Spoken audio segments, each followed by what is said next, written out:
Impossible odds, fine company, killing without consequence. How could I resist?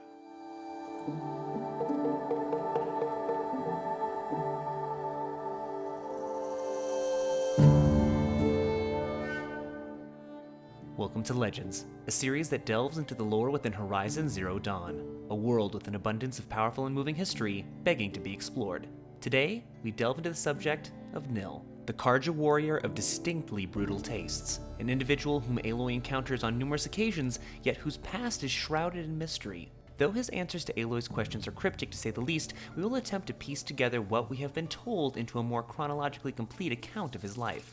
Firstly, it should be stated that Nil is not his real name, as we come to find out from Geneva, the warden of Sunstone Rock Prison, where Nil served his time, but more on that later. From his own accounts, Nil was a soldier, but as he puts it, I was a soldier longer than there was a war, if you follow.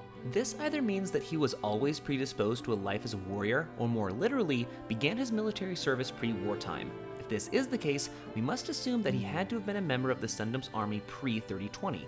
The year Gaia initiated her self-destruction, thus marking the beginning of what would be known as the Derangement.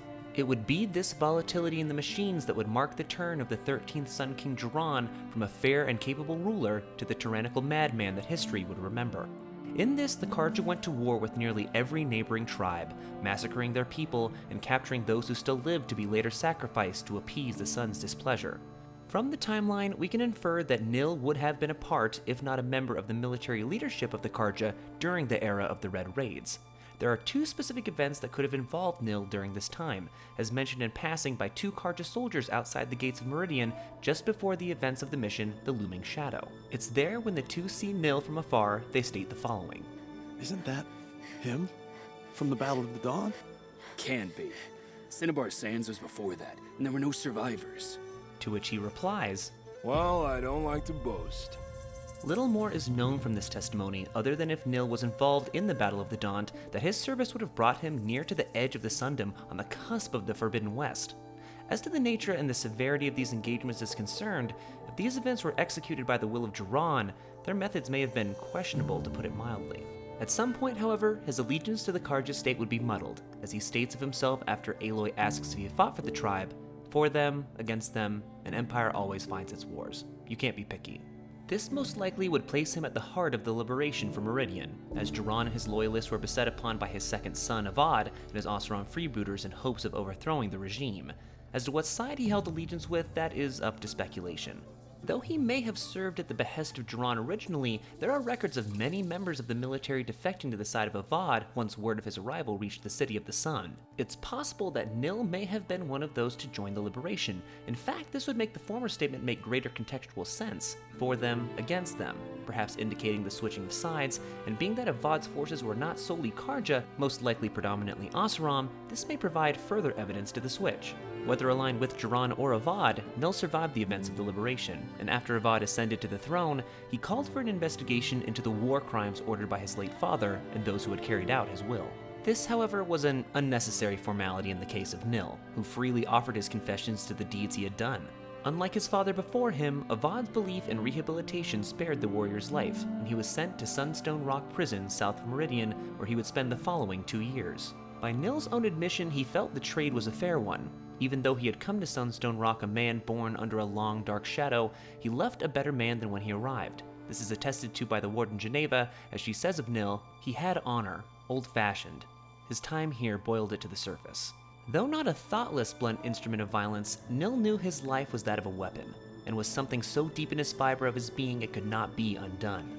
Upon his release, he knew this need for violence had to be slaked, for without it, he seems almost in agony. He once described the wait before blood is shed as like the scrape of a blade across your teeth. Perhaps this is why he went on to name his bow Voice of Our Teeth, parallel to the expression, a physical manifestation of his need and the instrument to fulfill it.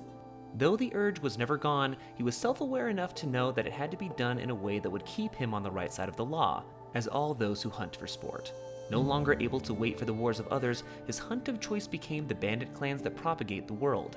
As he says of his choice, if you kill a tribesman, there'll be retribution. Hunt a boar, they'll complain if you waste the meat.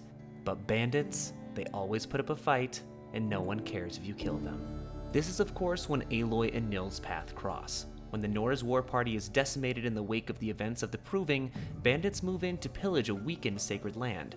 After Nil's former partner is slain, he and Aloy find themselves as unlikely allies as our protagonist liberates those taken prisoner, while Nil is simply there to slake his affinity for bloodshed. All of this culminates after the bandit camps have been cleared, and Nil proposes a fight to the death with Aloy in the jungles of the Jewel. Here, the player chooses to either fight and kill Nil, or refuse, to which Nil partakes in the events of the looming shadow. Due to his fate being left up to the player, I find it very unlikely that much more about Nil will be revealed to us concerning his past in later installments of Aloy's journey.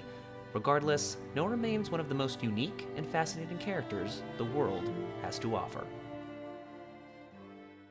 And with that, our journey comes to an end. If you'd like to see more content like this, likes and shares are always appreciated, and if you really like what we're doing at the channel, come join our community and hit that subscribe button. Also consider supporting the channel on Patreon to help the channel meet its goals and to make more quality content just like this. Check out the link in the description. Do you have a great idea or question that could lead to our next episode of Legends? Let us know in the comments down below, and until next time, thanks for watching and keep questing.